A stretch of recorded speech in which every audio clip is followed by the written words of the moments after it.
Entering the stomach, alcohol actively stimulates the production of enzymes. The enzymes, along with the alcohol, aggressively destroy the mucosa and walls of the stomach. As a result, the stomach digests itself, and the process of digestion turns into a process of decay. Consequences: gastritis, ulcer, stomach cancer. Take care of yourself.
I really want to make a film without words, silently, so that everything is clear, or rather, so that everyone understands everything correctly.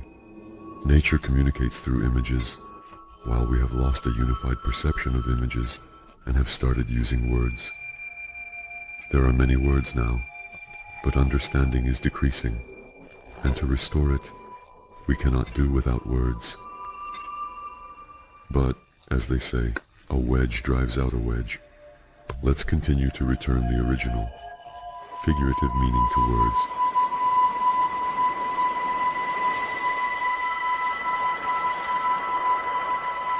There is nothing more incorrect than imperfection, noted the famous Tonino Guerra. That is, perfection is correct. And what is perfection? It is when what was intended is fully realized, an embodied idea. And if we agree with the perfection of the Creator, then we can accept as a standard everything originally created in His image and likeness.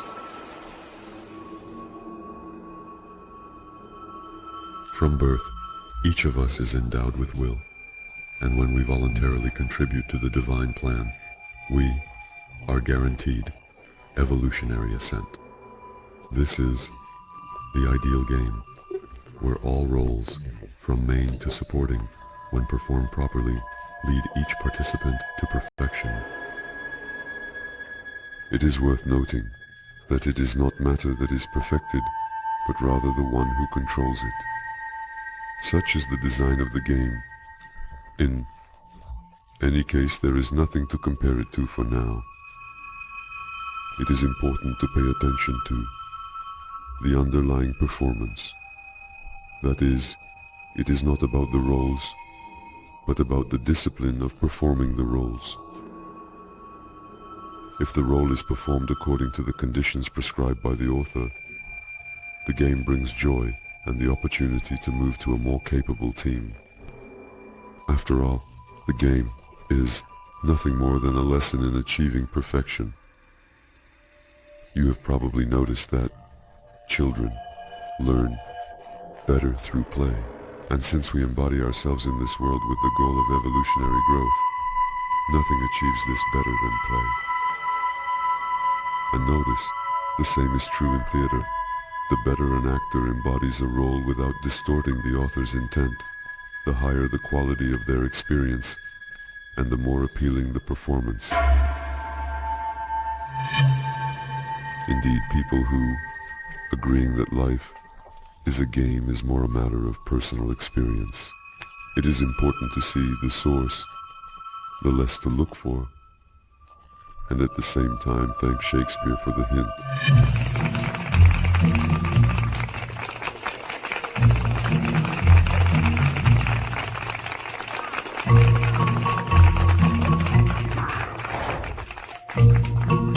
Today, it is commonly believed that democracy is the best way to address socio-political issues.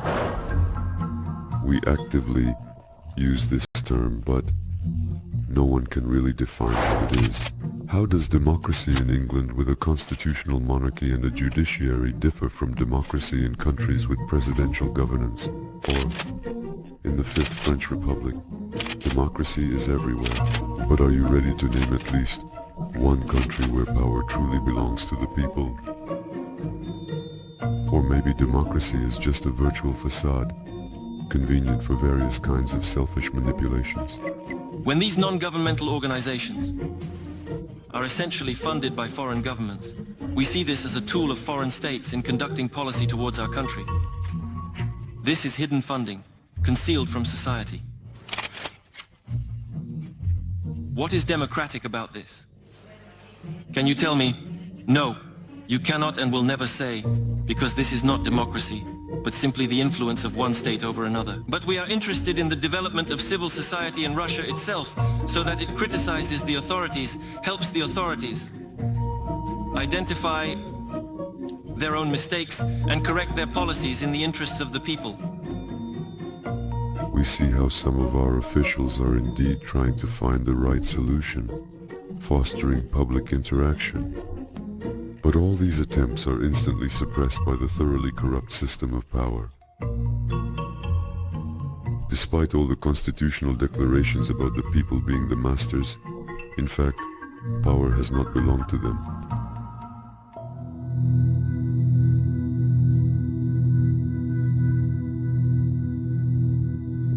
We are closely monitored to make sure we comply with the law. I guess that's right. And the con. Pay attention to the word office, or competition, or constitution. All these words are set up according to the ancient abbreviation con. To this day, you wouldn't claim that, for example, the Constitution of Ukraine or the USA is original. It is legal. That is, secondary in relation to con.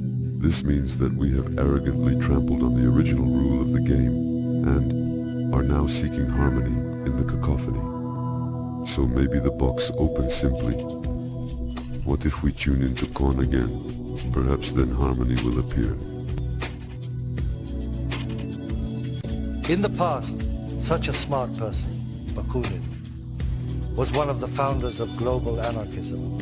And so when they were also discussing the transition from one system to another, and everyone suggested the same American model of a supposedly free society where rights and freedoms are declared, he literally said the following: "State power is a symbol of coercion and suppression of freedom and will. What good is it for the people that the stick with which they will be beaten is called a people's stick?" And any democracy is brought to complete absurdity through demagoguery. And we see this in the example of the North American United States.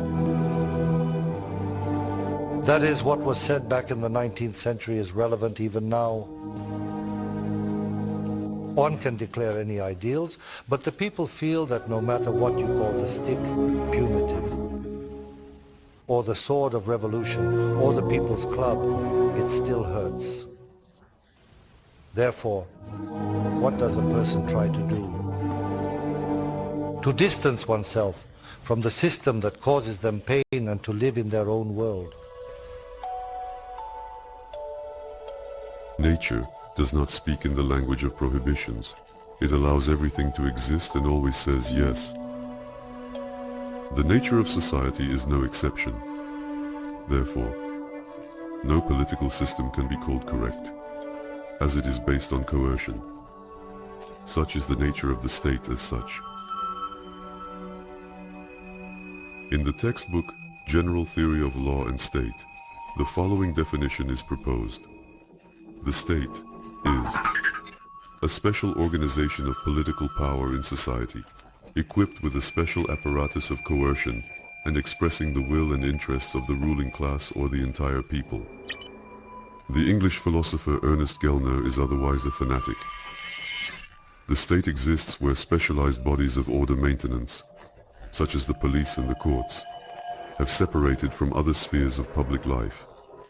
They are present in states, such as the police and the courts. The world-famous leader of the proletariat expressed himself extremely clearly regarding the state. The state is a machine for the oppression of one class by another, a machine to keep the subordinate classes in obedience to one class. Here is another insight from Smart Wikipedia. Compared to the community, the state contains a social class whose professional occupation is managing common affairs. What did that son of a bitch Pushkin say? Don't trust history and politics to professionals. They sell their work for money. And at the end of the brief overview, another quote from Wikipedia.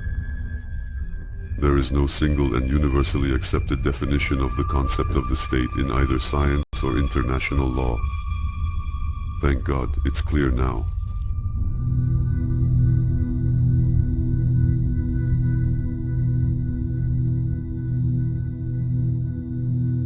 Each of us, without thinking, often utters, "O Lord, Lord, have mercy."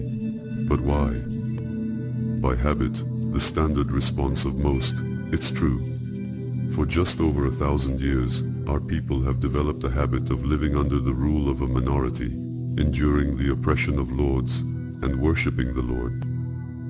How did it happen that words and concepts that are unnatural to the freedom-loving Slavic spirit became commonplace and managed to take root? A significant word is a familiar expression, isn't it? It can indeed be very weighty and, conversely, lightweight. Today, few people know that in the alphabet, 28 letters out of 49 have their own numerical value, that is, their specific weight, and this is not a random correspondence. For our ancestors, the foundation of wisdom was contained in just one word: God. The gods spoke and created, that is, those who create images. Originally, this word referred to the creators of worlds, Brahma. The numerical value of the verb is 3, while the letters gods and Eri are without number, as they relate to the multiple structures of the worlds of Yavi, Navi, and Pravi. Therefore, the abbreviation God refers to trinary multidimensionality. With the beginning of the process of changing faith, the word Lord began to be actively introduced, meaning ruler. which in the Old Testament is listed as Jehovah or Yahweh, a translation of the unpronounceable Jewish tetragrammaton. However, the word Lord, although it has a sevenfold level, does not relate to Pravi. This is the level of perception of Yavi and Navi. For the Slavic Orthodox Vedic worldview, the concepts of multidimensionality were natural. If our ancestors had been told that a certain ruler, Lord Master, who governs everyone was born, no one would have taken such news seriously.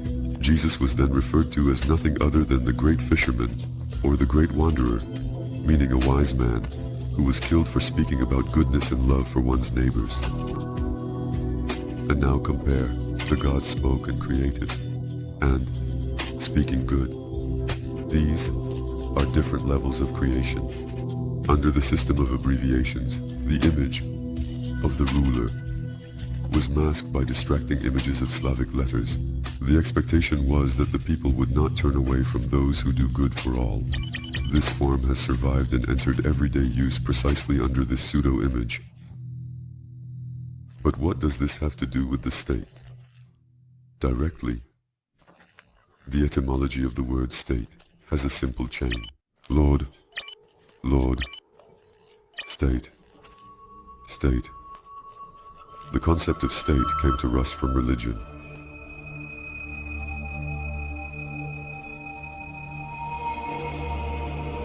Many are familiar with the expression, Russia is the soul of the planet. This is usually associated with orthodoxy.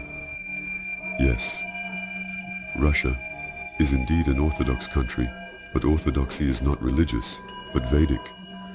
It is based not on worship, but on wisdom. In almost all languages, what translates to state in Russian has almost the same spelling stat, or stat, meaning a static arrangement.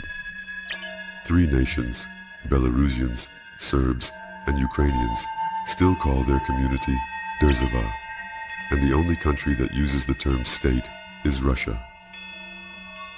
But there is no kingdom without a king, no realm without a ruler, no principality without a prince, no state without a sovereign, no states without a president. And who is there in the Derzava?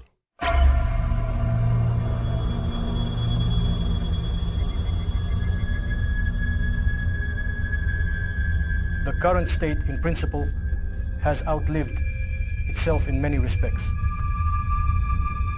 The fact is that as it developed, the more it strengthened, evolved, and intensified, the bureaucracy expanded, along with it, corruption. Resources were spent incredibly and incorrectly, and they continue to be spent that way.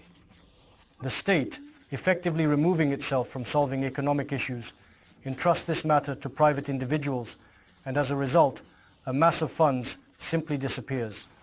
Nowhere. People, it would seem, alongside progress, should receive an increasing amount of goods. That is, they should fulfill their needs. But it turns out that private individuals who own the economy concentrate the majority of wealth for themselves, and the greater part of the people does not receive this wealth. People in the lower hierarchy are in a subordinate, oppressed position in the modern state. And the modern person at the bottom is forced to seek means of existence, sometimes lacking the ability to fulfill the most basic needs. In this regard, the question of what and how things were arranged in the past, especially among our ancestors, the Rus and Aryans, is very important.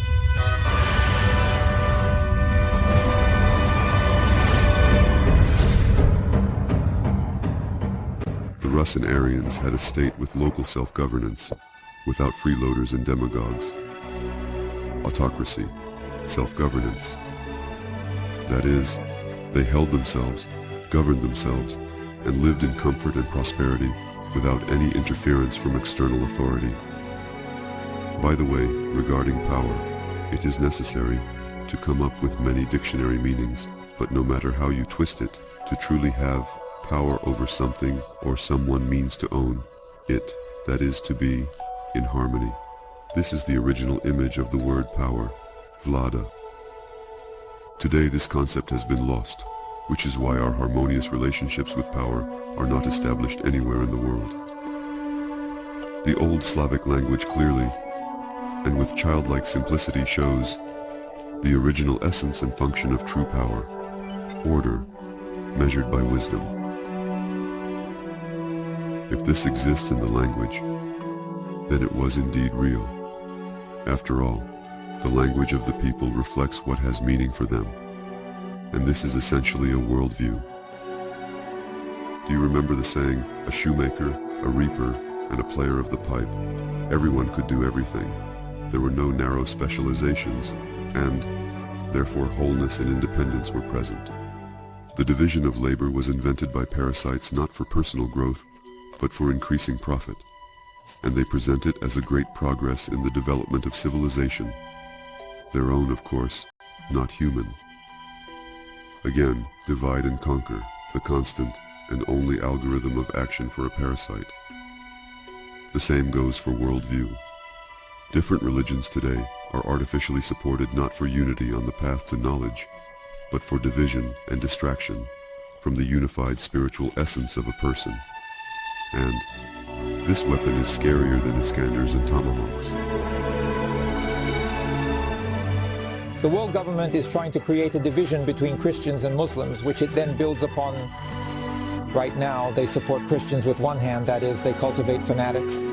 Similarly, they support Muslims, fanatics, and then they want to set them against each other. Here in the Caucasus, they are currently trying to create a unified Islamic state. They want to stir up trouble. First in Azerbaijan, then spread it to Dagestan, Chechnya, Kabardino-Balkaria, Alania, and Adygea. And they will demand the creation of a unified Islamic empire. Well, that is a Khaganate. They say the border of the Khaganate runs under Voronezh, and they will start demanding separation from Russia.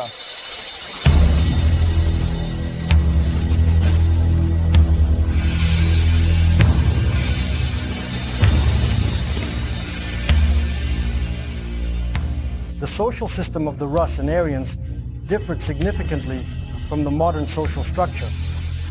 The Rus and Aryans lived in a state.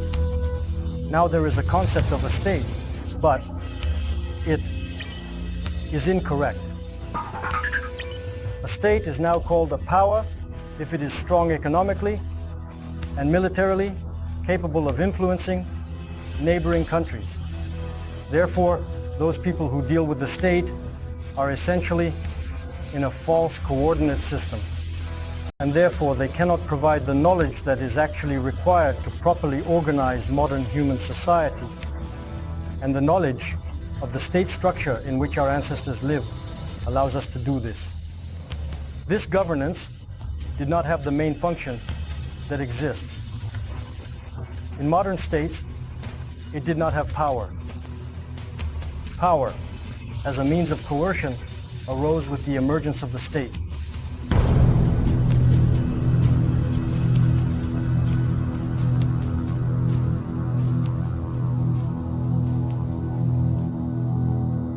In the state, people lived according to the commandments of the bright gods and great ancestors, according to ancestral traditions and community canon, and they had no power structures. In the state, there were neither pharaohs, nor emperors, nor kings. The governing functions in the state were carried out by a circle. In state terms, this was the state circle that executed them. At the regional level, these were the weight circles that carried out the functions. Specifically, at the bottom, they were carried out by clan, communities, or territorial communities. But they also elected their clan circles, or community circles. And each of these circles developed the rules of life and functioning for the community, the weights, and the state as a whole, which required an appropriate level of governance. And in this regard, there was no need, so to speak, for one person to make any decisions. And as the past shows, where an authoritarian system of governance was established at all, what did it lead to? That inherited power inevitably reached a dead end in its development, if only because of people's abilities. Those in power simply by birth were not passed down. They are not passed down. Therefore, our ancestors knew this rule well and never entrusted individual governance, even of the community, let alone the state or society. Such self-governance, or more accurately, autocracy, was primarily conditioned by a deep Vedic understanding of the divine nature of man and, consequently, the spiritual unity of the race. Today, such understanding does not exist.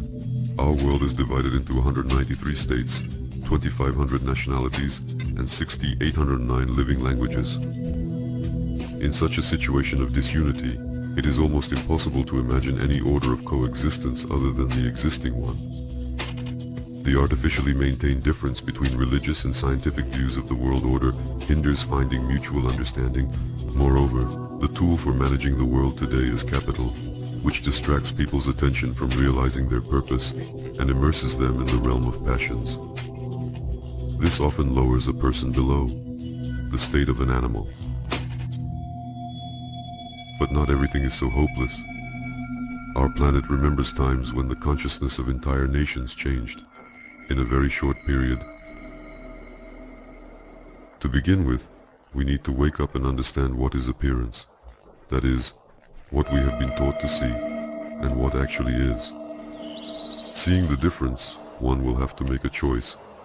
Either turn to the other side and forget again, that is, forget oneself, or heal and awaken loved ones.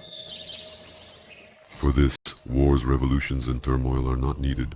What is needed is will and the ancestral experience of our forebears. A person can be healed by anything.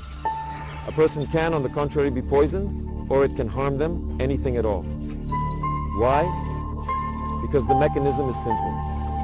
The spirit of a person is like a light bulb, the soul is like a lampshade, and the body or the physical world is what materializes. Put on your inner screen the image that there are bad people around. That is, everything is bad, and bad people will be attracted to you. Only if you set for yourself that everything around is wonderful, that there is a spiritual flow of light, then, as if you change this slide, everything around you is absolutely a different picture. Therefore, people, being manifestations of the Creator, when they unite and hold a single image of goodness, love, and unity, then, in a mystical way, the earth begins to change. The problems that were there yesterday simply do not exist because we find ourselves in another world, that is, in a different reality, where this problem actually does not exist. It seems that the time has come to clarify the concept of the word reality. Dictionaries define this word as something that actually exists and equate it with the word actuality. But these are different words and different concepts. In our ancient writing, there is the rune, all. It reflects the image of the created material world.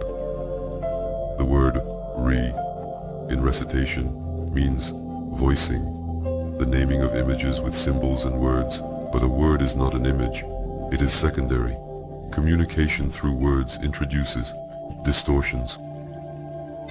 Thus, reality is spoken, unity, and is not what actually exists, but a mutually agreed upon appearance of existence. And reality is invisibility. This is the primary divine act, the uncorrupted unity. And what is spiritual knowledge? Spiritual knowledge is the true path, the archetype that must be held and supported by the power of prayer. And then, let's say, we are moving in the right direction. The word prayer does not mean to ask for something or to plead, but to speak. That is to communicate. Prayers, yes. Create a connection. It is to speak with the gods. Now, when we talk about correctness, it means the unity of the left and the right, the unity of creation and destruction, the unity of the masculine and the feminine, the singular and the multi-manifested. Now there has been a rupture, that is, faith is over there and faith is somewhere else. And therefore, people, feeling the lack of this, begin to seek it, to compensate for it through other traditions. And it results in confusion. That is, their internal images, so to speak, do not correspond.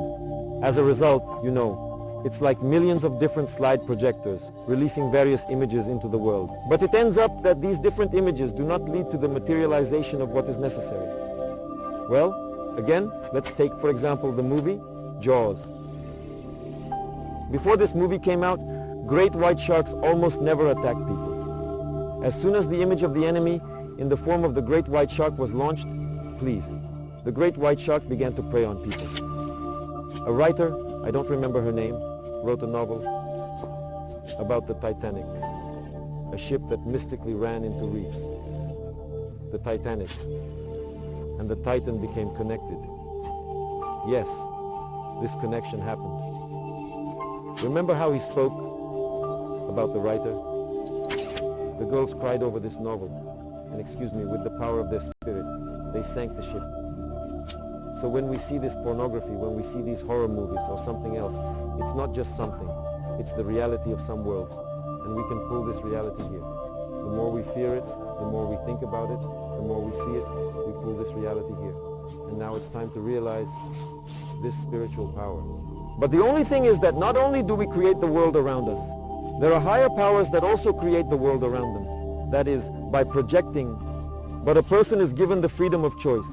That is, he has the right to choose the path of destruction or the path of love and justice. When we talk about the Slavic Aryan tradition, about Vedic orthodoxy, this is the path of love and justice. Very often, those who speak well of Russians are accused of trying to present the Russian people as chosen, while also being threatened with Hitler. This is complete nonsense. Slavs have never suffered from a sense of chosenness. Moreover, we know who usually shouts, "Catch the thief." However, we have long been taught to offer our cheeks for no reason. This has almost become a national trait. Instead of defending and supporting their own, as all peoples do without exception, our not-so-bad compatriots, servilely bowing before the newly emerged master, gradually turn themselves into parasites. Why are our people hindered? Because they are zombified. They lack sufficient information, right? If we tell them that this is their benefit, that is, if you guys want to be in power, that is, you see that this is great, well, let us tell you how to be in power, and so that it is both good for you and good for you, so that you do not feed and it is good for the people. And now many people in power understand that they are not needed by the world government. If Margarita Ekerdana openly spoke on television saying, "We will leave 15 million Russian idiots who will service our oil wells and mines." In other words, the plans of the world government are not hidden, but the Russians will not work for them because they know that at any moment they can rise up or do something else. This is dangerous. Therefore, the world government does not need Russian power here.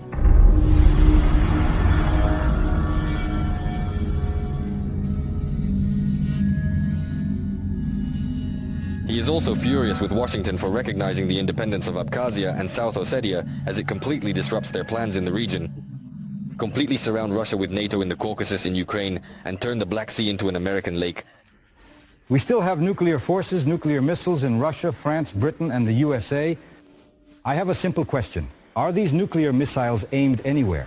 Our nuclear missiles are aimed at many targets in Europe, while the French and British ones are aimed at Russia. As long as this exists, as long as there are flight assignments inside these missiles, it is pointless to talk about partnership. Alexander Gabriel. The collapse of the USSR and the Warsaw Bloc had many internal causes, but the CIA had been nurturing internal movements for years to undermine the Socialist Bloc. The instability they created in the 1990s was used by the US to surround Russia with military bases. Of course we must support revolutions. It is very difficult to find revolutions that would be possible without external support. And Velvet revolutions were successful only because we supported them morally, politically, and financially. The Clinton administration began to provoke Russia, and Bush continued it. No matter what the US claims, Russia today is the #1 target for American policy. And I feel that there is growing concern in the US and Europe about the revival of a great power that has natural resources. I want to say this to the Russians. Do not be naive. The CIA is a tool that is already being used against Russia to stop it.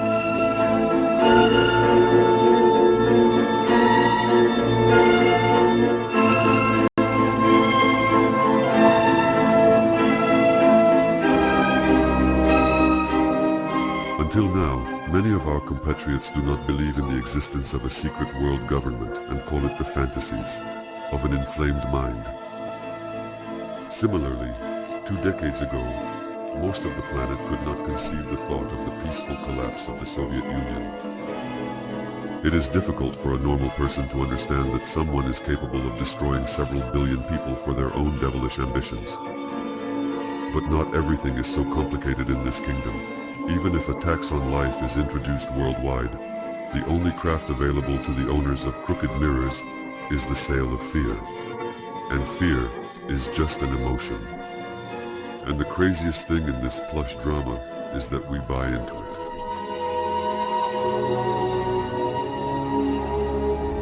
We present to you an achievement in modern science.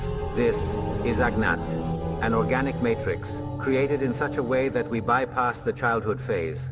It exactly corresponds to the age of the client. You are now seeing the first stage of AGNAT's development. In 12 months, it will be ready for use. AGNAT can carry your child, provide you with new lungs or young skin, and genetically, all its organs will be indistinguishable from yours. In accordance with the eugenics law of 2015, all. Our agnates are in a state of vegetative life. They are devoid of consciousness. They do not think, do not suffer, do not feel pain, love, hatred, or joy. This is indeed, ladies and gentlemen, something that cannot be considered a human in any case.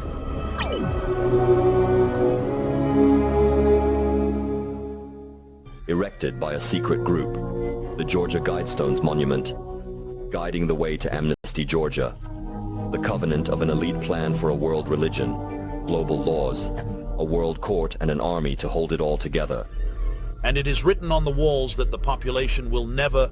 It is engraved on the stone that the population should never exceed 500 million. The ancestors of today's members of this group have been managing the affairs of the planet for hundreds of years. Now, in the final stage, they are preparing to establish a world government, a goal so tempting for tyrants throughout history. The concept of a new world order has been discussed for centuries, but in the second half of the 20th century, a serious game began. George Bush, the first senior president, George H.W. Bush, used this term many times in his speeches, clearly indicating that he truly wishes to see such an order in the form of a universal or global type of governance, where every person on planet Earth will ultimately be subject to laws formulated at the international level. This is a great idea, the New World Order. The ancient roots of globalization, conquest, and empire, as old as civilization, Babylon, Egypt, Greece, where they built empires in an attempt to control the world.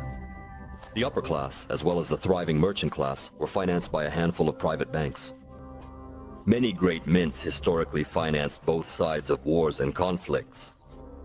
The sophisticated intelligence of intertwined networks gave financiers a clear advantage to slowly, but surely gain control over governments.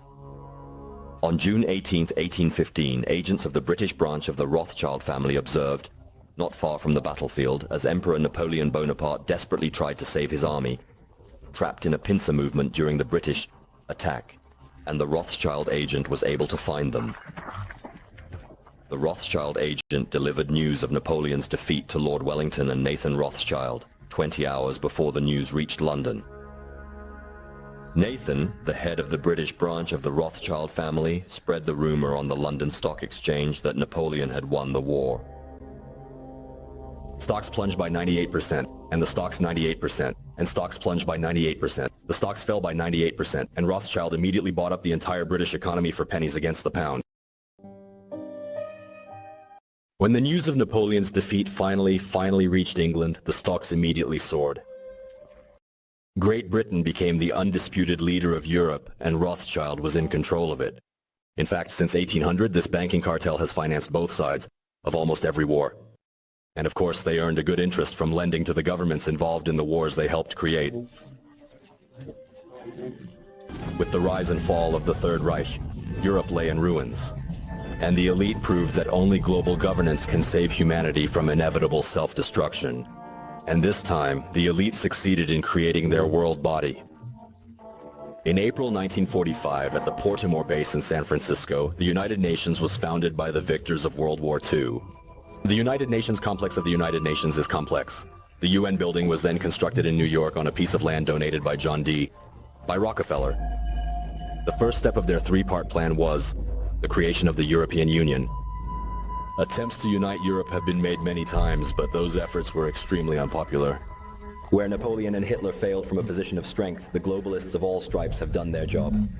Once the EU was established in the form of trade agreements, it was time to create the North American and Asian Union. 3. Interconnected superstates form the core of a global government, while the United Nations serves as a worldwide regulator and enforcement body for the Third World. The Bilderberg Group consists of heads of steering committees of round tables governing South's individual countries. Imagine the elite structure of world power as a giant pyramid with the elite of the elite at the top. I think for most people it is very difficult to realize how such a small group of 125 men and a few women controls a population of 6 billion. Essentially, it is much simpler than you think. Who during the Reich thought that we would break the USSR, and what did we need? We simply paid off dissidents, and that was it.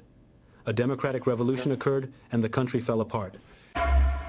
It was that monstrously easy and simple.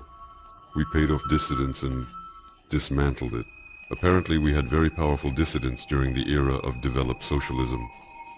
However, is it really about them? By that time, we had already turned into a society, and a people without national consciousness is manure, on which other nations grow. In any society, the worst are always the majority. This is the law of this world. If you take any society, the most wonderful, the best, the worst will always be the majority. There will be one person who is the smartest, the most talented, the most advanced. And the self-educated also cannot be the majority of the best. It just doesn't happen that way. Therefore, a bunch of the majority, as you close it, is not what we can have in the majority. Our ancestors commanded us to have unanimity, that is, with the help of trench law. From the word in a cube, in a heap, in a totality, everyone would come together and reach a single opinion. How was this done? Well, first of all, you need to know who has the right to vote. Take drug addicts, for example. How can you trust a drug addict with the right to vote, or an alcoholic? It is clear that they cannot be trusted with our fate. Yet in democracy, they have the right to vote. Our ancestors said that the right to vote should only belong to a man who has proven with his life that he can organize the space around him. That is, if he has a good household, a strong family, healthy offspring, and leads a sober lifestyle, he is a master with a capital letter. He has already proven that he understands something about this. Therefore, he can be trusted with the right to vote. Women do not need to enter this politics at all. She is married. She kind of delegates power to her husband. That is, she is married. It's not her problems. She says, let her husband worry about how to solve these public issues. It's not her concern. The same goes for elderly people who have already withdrawn from public life. They did not have a voting right, but they had the right to an advisory vote. That is, they shared their wisdom and experience. Well, like advisors, because they were already dependent on their children. But there should be one owner, meaning there was an evening when the elders, women and children gathered to advise. There was a bell hanging in the square and anyone could approach, ring the bell and call for a meeting. They gathered as a community and they would say there is a certain problem and this problem needs to be solved. And at the gathering, real men came who would not waste time. This is our common law, or Cossack circle, the same principle, taken from the Yakuza in Japan. For some reason, they also came to power. They pushed aside the government. That is, they subordinated everything to themselves, took control of production and trade, and then said, well, take control of the water supply, sewage, and we will leave. And in this way, they came to power. It can be said that the principle of common law, state, structure has an analogy to what we today call local self-government. Yes, the only thing is that it is not a percentage majority of votes, but rather 100% voting. I have seen in practice how all this goes. It has a very positive effect. If you want to make a suggestion, you just have to stand up and say, I speak in honor of our ancestor, the gods and our forefathers, not for myself, but in their glory. And a person who wants to introduce something harmful cannot do it. Every hierarchical person has a conscience. The conscience simply does not allow them. Since ancient times, in Cossack culture, there was a position called yasak of the streets. There was no yasolika, there was yasolets. That is, the ancient law was called yasa. So, do you understand? Clear, understood, yasa. The yasa must be upheld by the person. That is, this is the person who demanded the enforcement of yasa at the Kop or at the Cossack circle. It was the duty of the yasulitsa. He conducted this circle. That is, he monitored order and the adherence to the yasa. If you can't control yourself and behave appropriately, you don't belong in the circle. Well, the host sees it right away, and everyone sees it. If he says something sensible, or if his ambitions are pushing him, right. Yes, your idea. Exactly. Well, in fact, if he says there that he speaks in honor of the progenitor of the gods and our ancestors, then he will indeed speak sensibly. If he doubts himself, he will never stand up and say it. Well, his conscience simply doesn't allow it. I've observed this myself. It's amazing, but it works. Yes, it works. But on the condition that the person who comes to power is responsible, has high morality, intends to benefit people, and is unanimously trusted by those who elected him. Do the current elected officials meet these conditions? The question is rhetorical. Moreover, the elected are those who have won in battle, in our case, political. These are political elected officials, not representatives of the people. Therefore, their concerns cannot be inherently for the people, as they enter power to promote the interests of the groups that nominated them, whose primary concern is their own income. Then why are we paying for the electoral show? To later admire the women's style of hand-to-hand combat. Isn't it better to direct our martial skills towards ensuring the safety of the people while there is still time? Then we wouldn't have to blame treacherous enemies for a sudden attack. By the way, about enemies, an ancient proverb says, we have no friends, we have no enemies, we only have teachers. What have the teachers of the Second World War taught us? The Nuremberg Tribunal condemned the perpetrators, but what about the masterminds? Is it not because true evil was not named and punished that our planet is still shaken by bloody wars and colorful revolutions? Or will we continue to democratically rely on the opinion of the majority?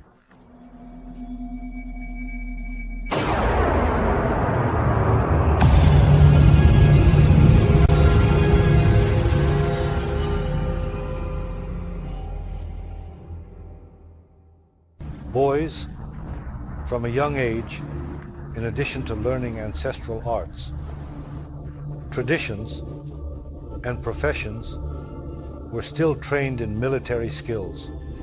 Because no matter who you are, whether a plowman, a blacksmith, or a cooper, everyone must be able to defend their kin.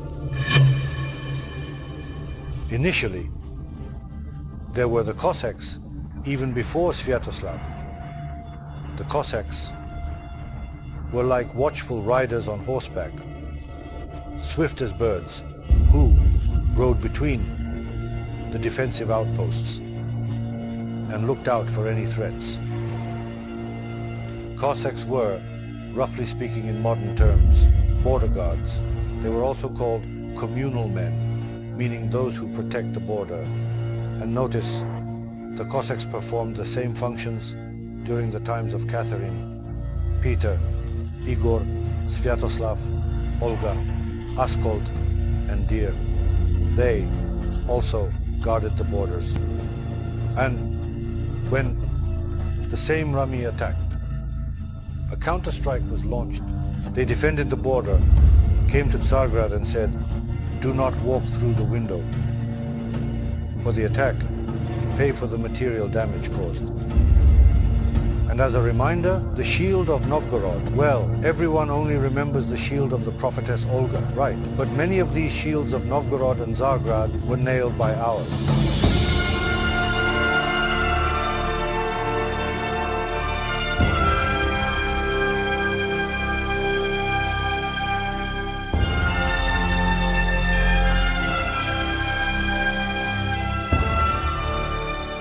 Cossackry, as such, was indeed a special unit even in the Tatar army. These were people who were located at the borders of the state, at crossings, on major rivers. They protected them and helped the army when it was necessary to cross to carry out this task. This is the first point. But not every warrior could be a Cossack. If a regular warrior could be taught, so to speak, to fight in armor in a closed formation, to shoot a bow, and that was quite enough, then for a Cossack, resourcefulness was primarily necessary, because he faced unfamiliar situations at the borders every time.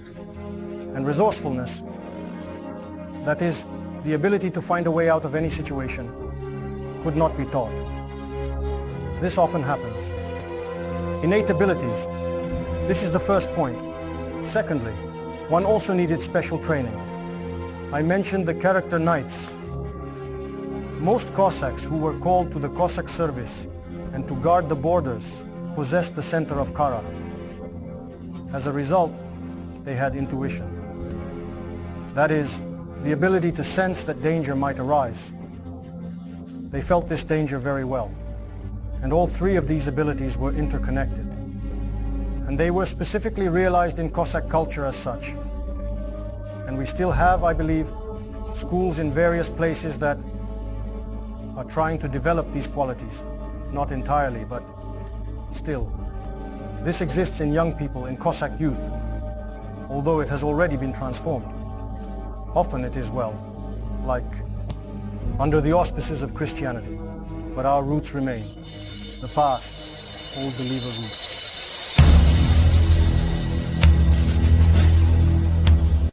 If there were constant threats of attack, then a decision was made to gather the brotherhood.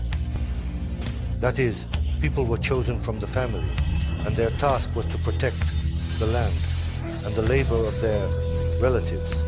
A father, for example, could give 1 or 2 sons. Well, there were many sons in the brotherhood. But at the same time, he not only gave a son to the brotherhood, he provided a horse, as well as all military equipment and food. The same was done by every family. They maintained, roughly speaking, their own children in military service. That is, there were no such military deductions. No one took anything. And notice this brotherhood defended the village. Why? Because their fathers, mothers, grandfathers, their brothers and sisters were there. If they do not protect them, who will protect them? You can't. Help your son. In defense, assist as you can. Therefore, there was a recommendation in the commandments. Give 100th part to the leader and his brotherhood. That is, to give, not to return forcibly. The total circle is 144, and so 1/144th of the wealth is what is used for military needs in case of war. The concept of mercenarism did not exist before the introduction of Christianity. Everyone preserved their native hearth, their native home, their native settlement or city. And those who showed themselves best in the matter of defense were then chosen as elders in the brotherhood. And the elder in the brotherhood was called Konyas, or later it began to sound like prince. He was the eldest of the brotherhood, chosen as the Kon, meaning accepted as the custom of this military brotherhood. And further stood the Yaz, preserving the land. That is, a prince is one who guards the Kon, protecting the land.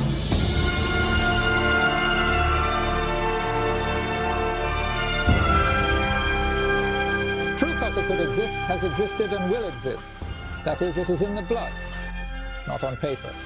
And naturally, the fact that they are trying to structure Cossackry from Moscow means they are puppets. That is why they are called dressed up. But true Cossackry does not submit to all this. It has remained underground, just as it was. For example, as it has been said since time immemorial, a person is a Cossack.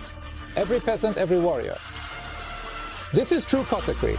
And when it is necessary to wave a saber, well, we will wave a saber. That is, Russian people have always been ready there. Our concept of honor has always been of the highest importance. If he is a Cossack, what difference does it make what kind of certificate he has? Whether it's white Cossackry, red, or from some army. It's within us. That is, we are all Cossacks, we are white people, and we have always been, are, and will be knights. We had the concept of honor. Honor is the energy of life. Yes. Whose? Well, right now it is like that. Our officers present it like this. I have honor, right. In essence, I possess a vital energy that is crucial to my being. This energy is not just a mere force. It is the very essence that drives my actions and decisions. If I were to act in a manner that is unjust or incorrect, or if I were to go against the dictates of my conscience, I would face severe consequences. The most significant of these consequences would be the loss of my honor, which is an integral part of my identity. Without honor, I would be devoid of this inner strength that sustains me. Throughout history, honor has been regarded as more valuable than life itself. It is a principle that has guided countless individuals and has been the cornerstone of many cultures. The science of our nation, when expressed in the English language, evokes a range of specific and profound feelings. These feelings are so unique and deeply rooted in our cultural heritage that they often defy description. They encompass a spectrum of emotions that are tied to our identity and our understanding of the world. This intricate relationship between language, science, and emotion is a testament to the complexity of human experience and the profound impact that cultural context has on our perception of scientific knowledge. You only know that your body, in your case, there is a bed to use within the limits that allow poisoning. It's like a river where the current flows in various directions.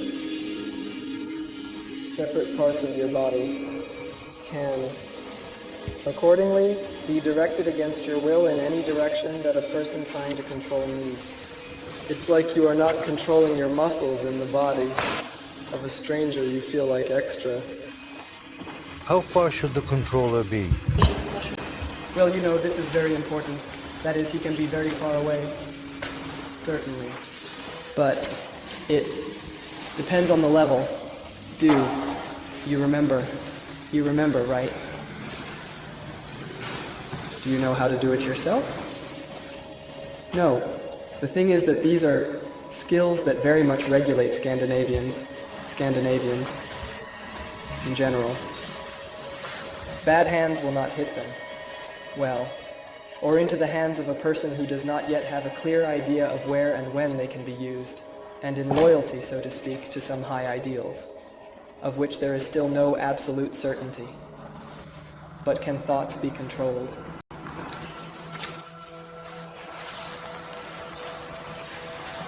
Develop, little one. Calm music. They were calling the tactile, a term that refers to the sense of touch and its importance in human interaction and communication. They introduced it down in a manner that was both innovative and intriguing. My grandfather, a man of many contradictions, used to slap me in childhood, a harsh method of discipline that was common in those days. But he amazed me with some things, like his ability to fix anything with his hands and his deep knowledge of the world. In general, there were girls, and they raised 8, a number that signifies a large family. And there they told that grandfather didn't give a soul, meaning he was strict and unyielding, yet he had a heart full of love and wisdom.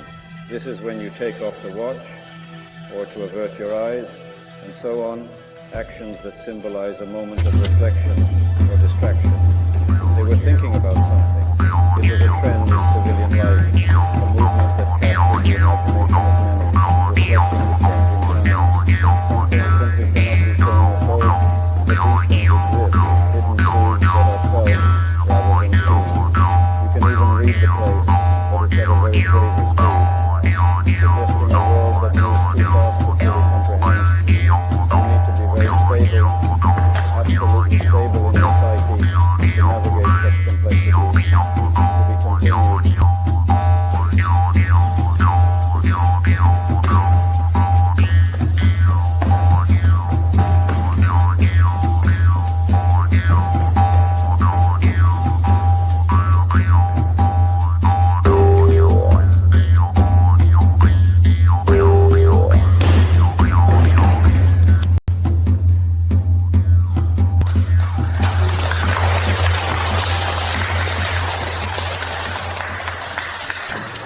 Cossack rescue is this?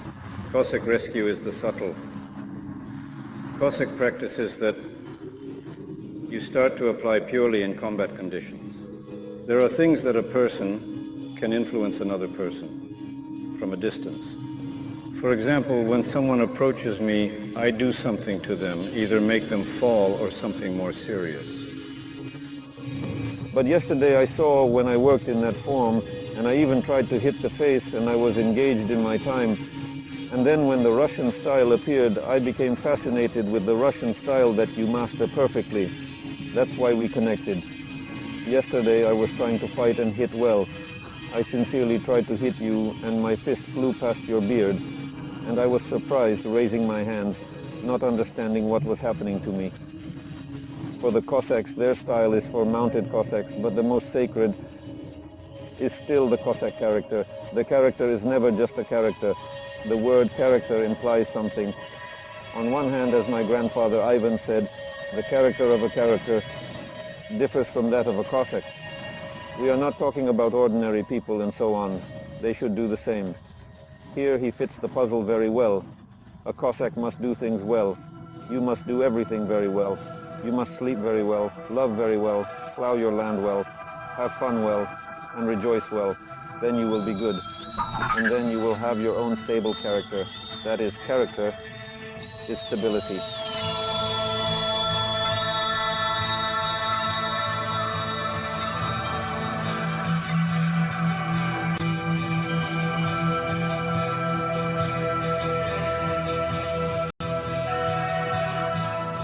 In the Slavic Aryan tradition, there is a concept known as the hara, center. It is an anatomical center and one of the energy matrices of the human body. This deep thought form is also called the hara. In Indian tradition, this chakra is called Manipura. The proper functioning of this center affects many things, including character. But a person's character is determined not only by genetics or upbringing. Much more important is the conscious application of the experiences that a person has accumulated from their previous incarnations. In Russian terms, it is about how he fulfilled his life lessons and settled debts with his lineage. That is why so-called innate abilities are different for everyone. If a person is pure and free from debts, their will and mystical abilities become a subject of not only pride, but also special attention from their surroundings. This poses a certain threat to national security, in particular, a threat regarding state leaders who may be susceptible to remote influence.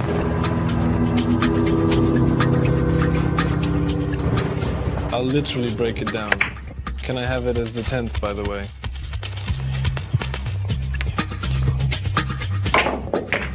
You can use the yellow, this striped yellow, like this. It looks like a circus trick, but these are real human capabilities. Alternative vision or sight. There is a screen in front of my eyes now, meaning I trained for this screen to appear. It is a screen of inner vision, and on it, one can see certain objects. For example, a column, spheres, including in colors, that is, the image is in color. You can make it brighter, you can make it dimmer, you can change it in some way, you can split it into several such screens. Although classical science cannot explain the nature and mechanism of alternative vision, it acknowledges that many are capable of it. One of our developments is the human internet. When two people who possess this vision can communicate at a distance. Well, you are our guest today. The Research Institute of Applied Experimental Psychology. A person lies down on such a panel, gradually, so to speak, with the help of specific psychotechnics, they immerse into the first stage of hypnosis, the second stage of hypnosis, catalepsy, and then move on to the third stage. The stage of hypnosis. And in this stage, he can open his eyes, show a photograph of any person, and he is initiated by his consciousness, not consciousness, even the unconscious, into that person. And after that, it is precisely through this operator that one can have a conversation, one can contact this person, And if necessary, one can not only ask questions, but also give this person a directive for a specific behavior pattern. A lot influences the behavior of major politicians. A whole large laboratory is precisely focused on the behavior of politicians.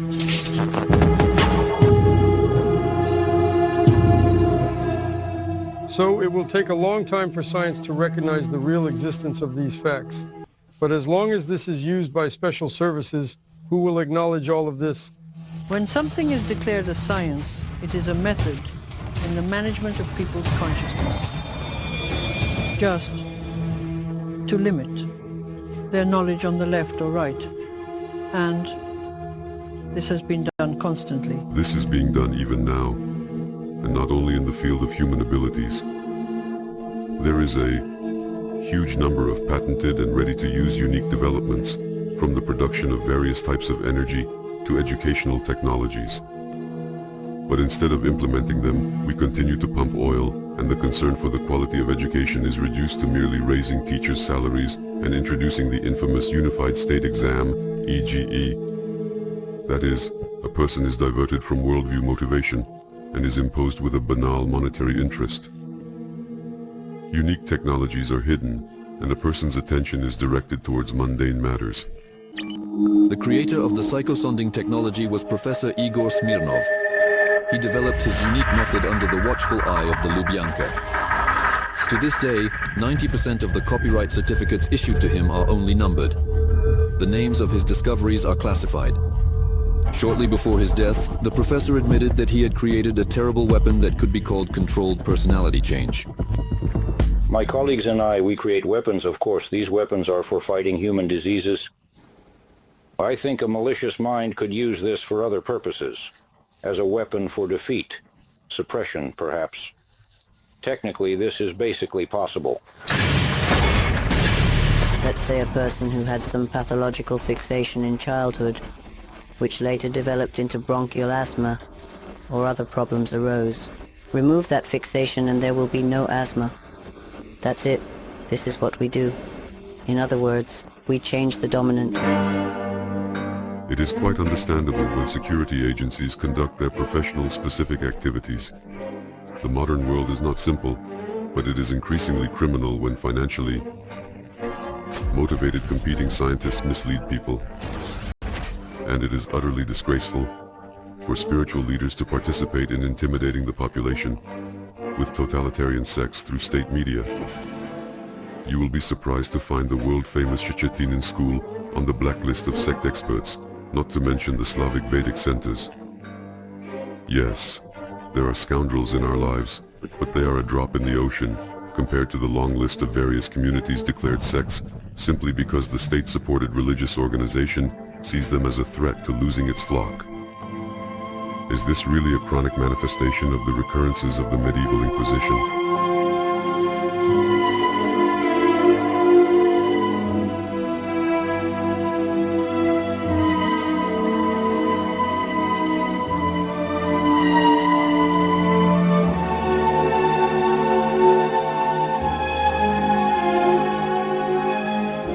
Communities that are outside the system and therefore uncontrollable pose a threat to the authorities.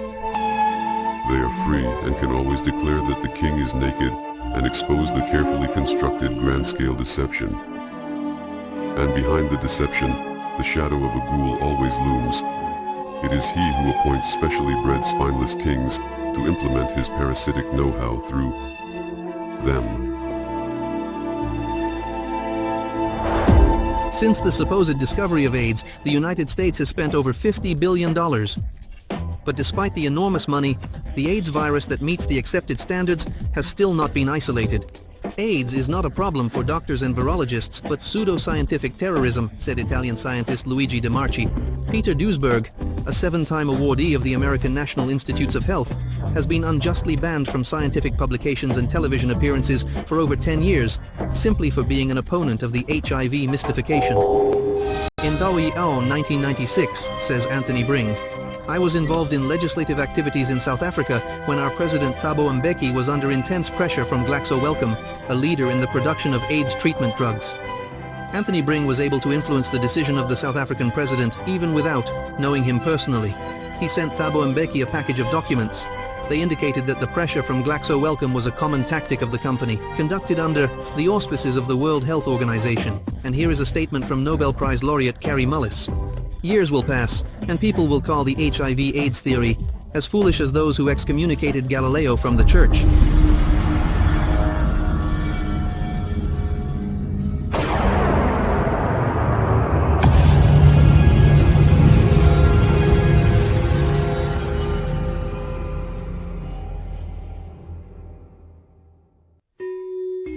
Our ancestors understood that we are children of God, and we are learning here in this world to become gods ourselves. That is, each of us will sooner or later begin to govern a planet like this.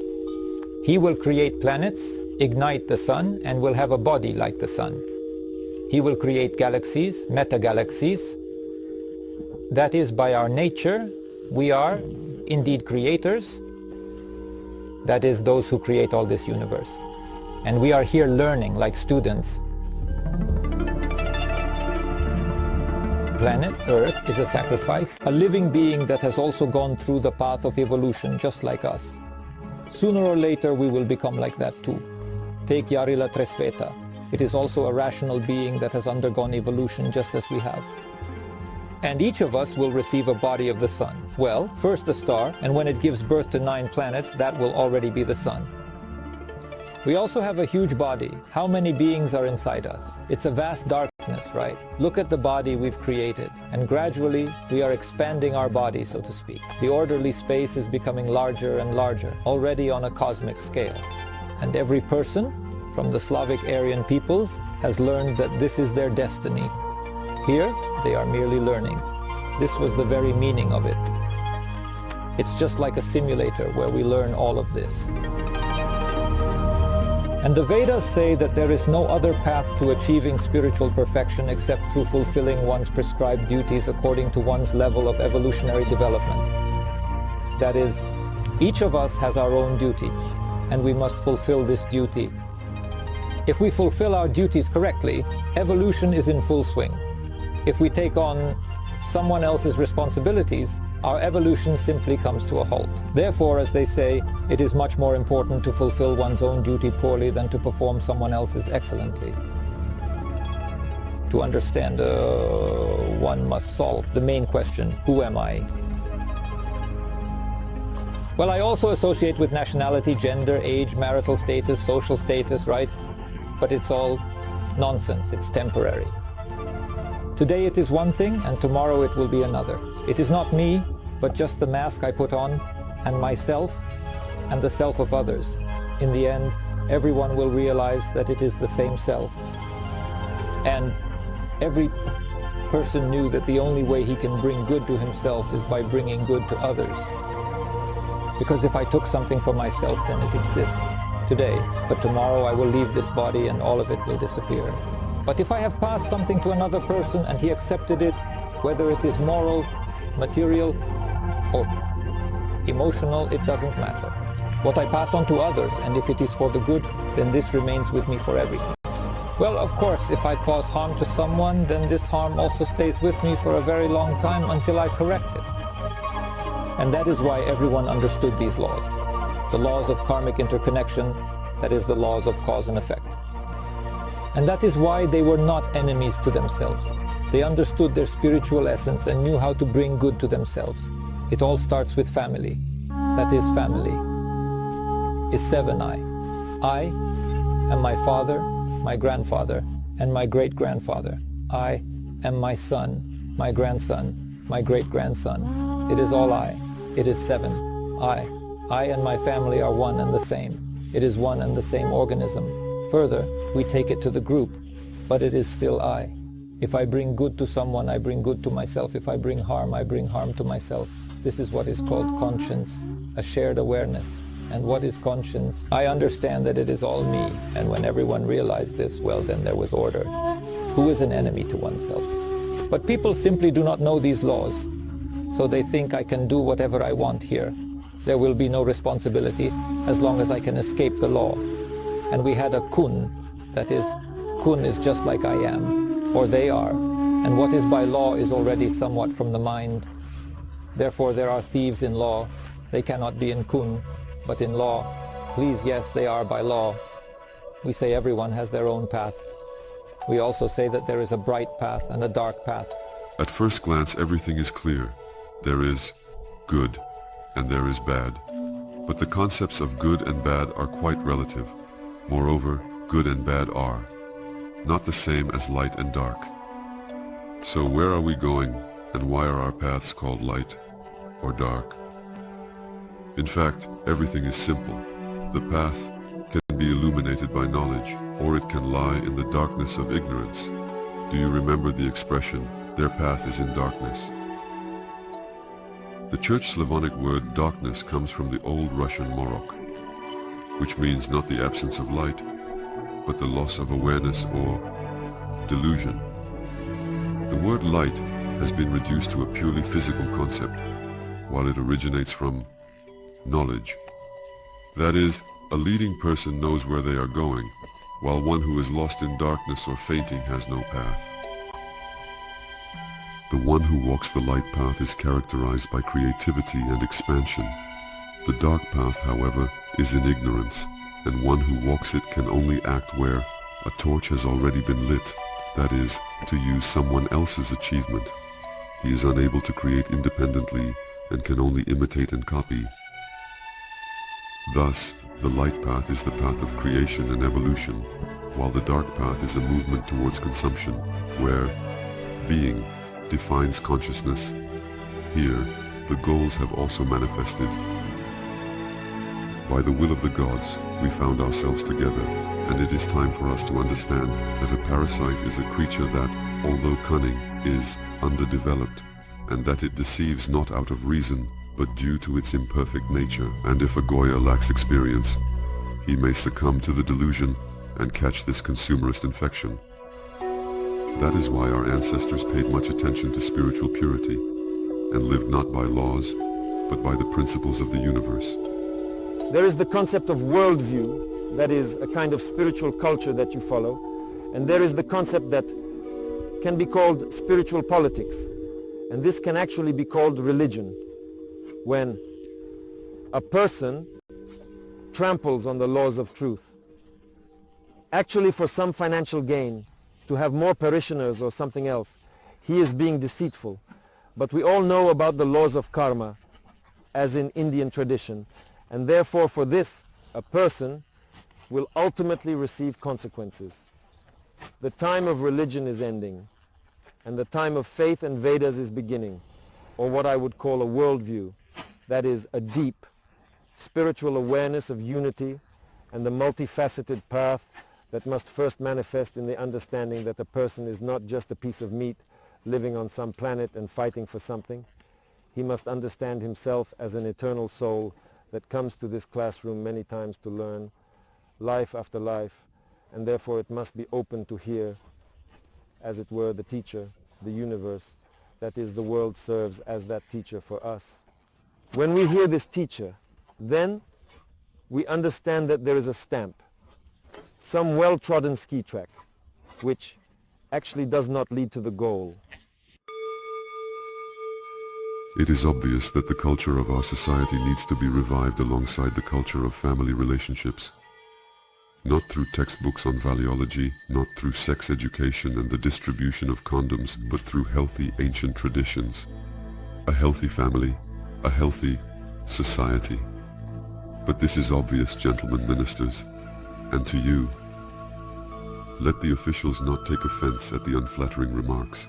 You, as Zadornov says, are each good people individually, but together. Among managers and entrepreneurs there are many honest people with whom we can and should collaborate. It's not about breeding parties, but, as they say, in real life, such people are not difficult to recognize by their deeds. But being inside the system, they are not always able to influence systemic decisions. Therefore, they need support. First of all, they must be well informed. It's not easy to do this, but they are ours, and one beaten is worth two unscathed. There is no need to fight the system. We have a real opportunity to revive a prosperous state. First of all, it is up to us, the nation-building people, otherwise we will perish. At first glance, such changes seem impossible, but it's just an illusion. In the next part of the film, we will learn about the wise teachings of our ancestors and how to follow them in the modern world. A community cannot be created artificially. It is built on kinship relations, where there is the greatest mutual trust based on blood relations. You can gather friends, but the foundation of the state is an independent, tribal community that starts with the family, as well as self-governance, which cannot be imposed or permitted from above. Self-governance arises naturally where there is harmony in relationships. It is impossible to disrupt the harmony of the world if it is created willingly. Harmony disappears where there is harmony in relationships, where it is no longer created. Centuries will wrap into a moment. Centuries, while at the edge of the universe. Wait for me until the river understands its essence. River, hand in the dark to feel, to the cheek. We comprehend healing. We will not be like this. We comprehend eternity. We, Dima, this dynamic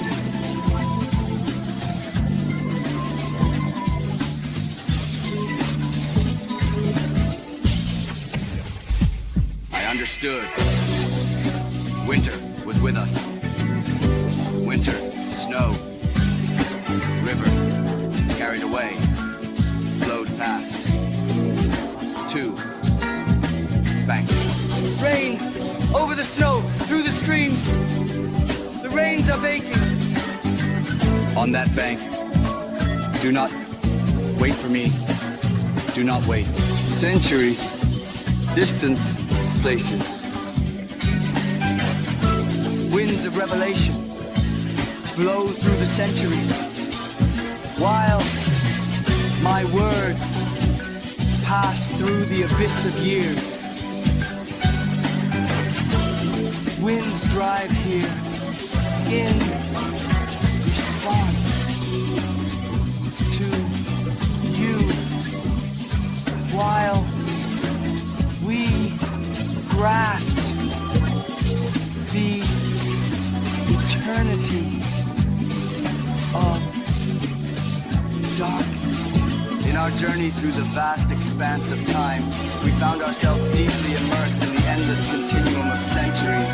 It was as if we were able to touch the very fabric of eternity itself, feeling the weight and significance of each passing era. Yet, despite this profound experience, we were inevitably drawn back to the present moment, the here and now, where all of our experiences and realizations culminate. This return to the present is not just a simple transition, but a meaningful convergence of past insights and future possibilities, all coalescing into the singularity of the current moment. Centuries, while at the edge of the universe, wait for